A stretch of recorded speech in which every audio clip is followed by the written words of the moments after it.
We're at the Walker County Center of Technology with Dr. Greg Brenner.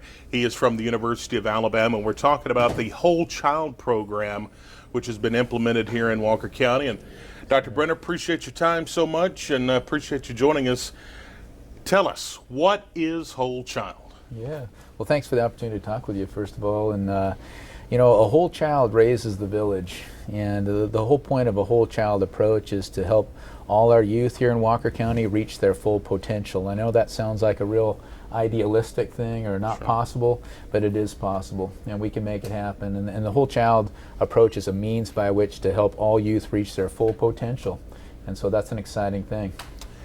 Tell us a little bit about the program and how it's been implemented here in the county and what it all entails. Well, yes, sir, and there's a lot to it. I'd say the number one thing to get started is that, you know, we've been working really hard as a school district leadership team to get on the same page. And I know some of you all out there might be football fans or part of any team. You got to keep that team on the same page.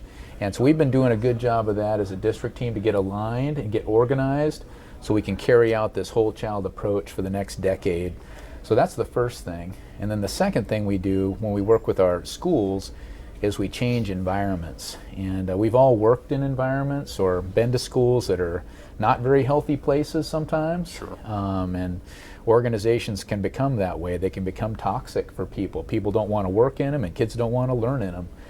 So the first thing we do with our whole child approach is transform environments to become safe, positive places for not just our youth, but for adults that work in those places. And so adults want to come to work. Youth want to come to school. They want to participate more because they belong, they feel connected, those environments are positive for them. So that's the first thing we try to do when we get inside schools, is to try to change those environments first.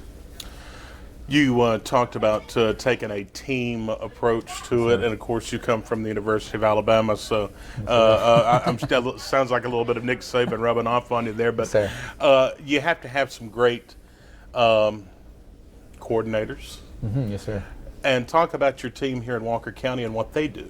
Yeah, absolutely. So our approach is we start with a district leadership team, because the school district can become kind of siloed, where, you know, each member of that district team, school leadership team, can have their own agenda and their own thing they're doing. And sometimes they're doing things that aren't on the same page with what this person is doing. So that's the first thing we do, is we get the district leadership team aligned and coordinated.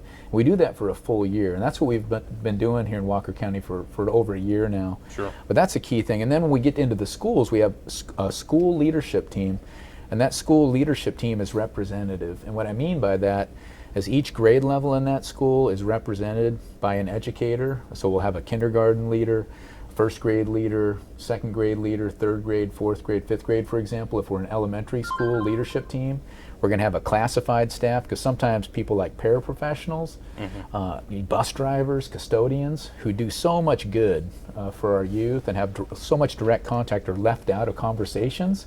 They're not part of a leadership team process. They don't have a lot of voice into improving that school environment.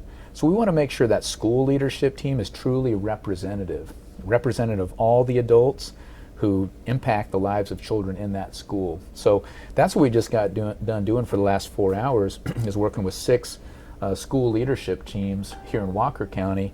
And what they're doing is they're putting plans in place. These are representative teams putting plans in place so that for the remainder of this school year and beyond, we're going to create the most positive, welcoming, healthy, engaging environments possible for our youth in Walker County. Well, it sounds great, and I understand this is Whole Child Month. Yes, sir. So, so talk about that. I know you're excited about that. Oh man, I couldn't be more excited. As you all might be able to tell with my voice, I moved here 3.5 years ago from Washington State in the Northwest, and it's Whole Child Month there too. You know, and life is a little different in Washington State than it is here on a lot of different levels. But their governor, Governor Inslee, has declared Whole Child Month for the state of Washington. So we have Whole Child Month there and Whole Child Month here, and 2 different states that sometimes think differently and all that stuff. But it makes me excited, because in a time when we have a lot of division and things, and that's what we think about a lot, we can come together for children, can't we? Absolutely. No matter what our faith, no matter what our political beliefs.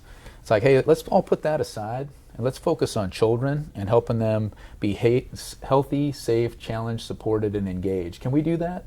And no matter what your walk of life, you're going to say, yeah, we can do that. We can put our differences aside and focus on whole children. So I'm really excited about it. And I thank Governor Ivey so much for her support, and I know her heart is very, she loves the children of Alabama, and we want to do right by the children of Alabama. The University of Alabama, that's the reason why I'm here, is to make sure we elevate the lives of our children in our state, and I can't wait to see how this progresses and all the good that will happen in the lives of our youth in our state this month.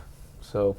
Very good. Well, Dr. Brenner, we appreciate your time, and we look forward to Whole Child Month all month long, and the things that it's doing in our county schools here in Walker County throughout the school year and in the future. Yes, sir. Well, thank you. Thank you.